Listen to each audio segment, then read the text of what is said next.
કે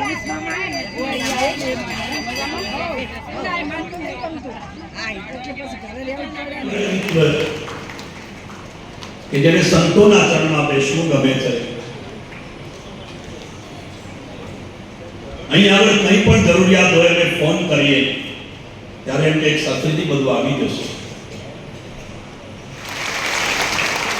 આજે હાર્દિકભાઈ ની સાથે સુરેન્દ્રનગર લોકસભા વિસ્તાર અને એ વિસ્તારના સંસદ સભ્ય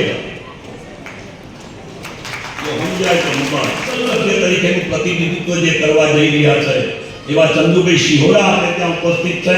આપણે સૌ કાર્યોના ગગડાથી વધારીએ. રાજદ્વારી મહાનુભાવો સંતોના ચરણમાં તમારા ત્યાં આગળ બેઠક વ્યવસ્થા છે એટલે હાર્દિકભાઈ સ્ટેજ વ્યવસ્થા તમને ખબર પડે ના પડે એટલે દેશે જે વ્યવસ્થા કરી લેજો. નીચે ખુરશીઓ ઉપર સ્ટેજ ઉપર પણ સોફા હતી છે.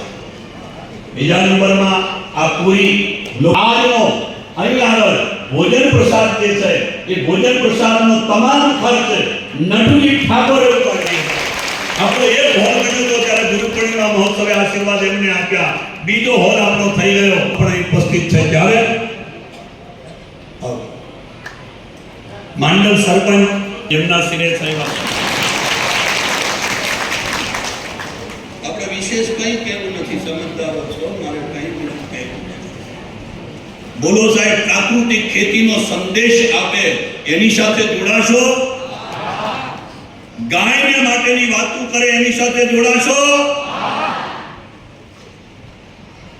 દેશની રક્ષાની વાત કરે એની સાથે જોડાશો?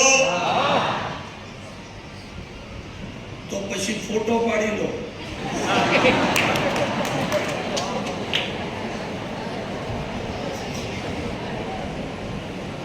તો ચંદુભાઈ શિહોરા આ લોકસભા સીટના ઉમેદવાર છે. પૂજી પણ અહીં આગળ અમારા પૂરા વિસ્તારમાં એક ધાર્મિક વ્યક્તિ તરીકેની એટલે ખૂબ રૂડો અવસર છે.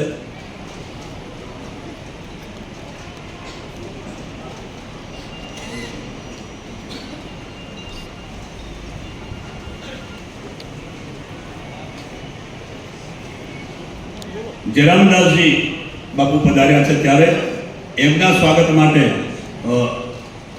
યોગેશભાઈને વિનંતી કરું આપ પણ થોડા આશીર્વાદ લો.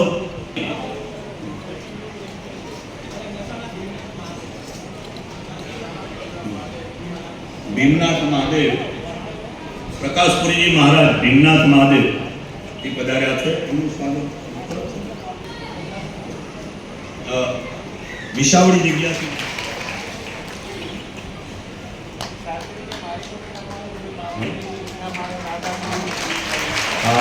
બાપુ કહે છે કે મારે પણ આખી બાપુની ઈચ્છા હાર્દિકભાઈએ પૂરી કરી પંચમુખી હનુમાનજીએ એટલે મારે પણ એમનું સ્વાગત કરવું છે. જો સંતોને પણ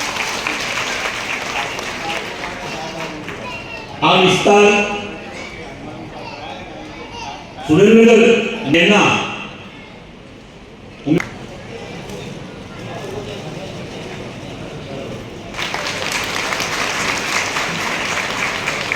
અત્યારે ભલે કુશાલભાઈ યુવનાથભાઈ ત્યાં પધારો અને કઈ જરૂરિયાત હોય ત્યારે નટુજીને કહી શકાય છે. તાલી પાડો બધાને.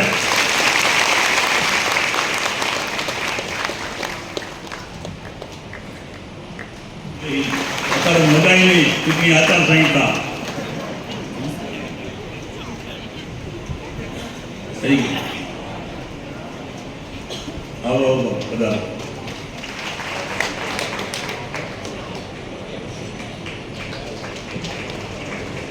ધાંગધ્રાના જે પણ અનેક વાર નો ઉદ્ઘાટન જે થઈ રહ્યો છે આવા પ્રસંગોમાં અહીંયાના અધિષ્ઠાતા શાસ્ત્રીજી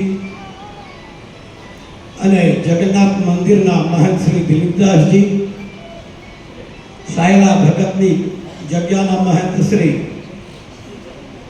દુર્ગાદાસજી મહારાજ, રાજદ્વારી મહેમાનો અને અહીંયા આ આશ્રમથી જોડાયેલા બધા ભાવિક ભક્તો, ભાઈઓ તેમજ બહેનો અહીંયા આવ્યા પછી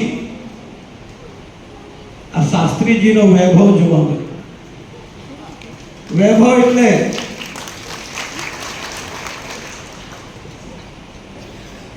એટલે અહીંયા સંત નિવાસ છે, સાથે સાથે સત્સંગ નો ભવન પણ તૈયાર થઈ રહ્યો છે અને ગૌશાલાની સેવા પણ થવાની છે. એ જગ્યાનો નિર્માણ કરવામાં શાસ્ત્રીજીનો ભક્તોનો ભગીરથ પ્રયાસ એને જોઈને ખૂબ આનંદ થયો અને આ સભા ભવન જોઈને એવો લાગે કે અહીંયા આપણા આચાર્ય શંકરનો વચન છે કે સત્સંગત્વે નિસંગત્વ નિસંગત્વે નિર્મોહત્વ. અહીંયા આવીને જીવ જે એનો પરમ લક્ષ્ય છે એને પ્રાપ્ત કરશે. એને પ્રાપ્ત કરીને મનુષ્ય જન્મનો જે હેતુ છે એને પ્રાપ્ત કરશે.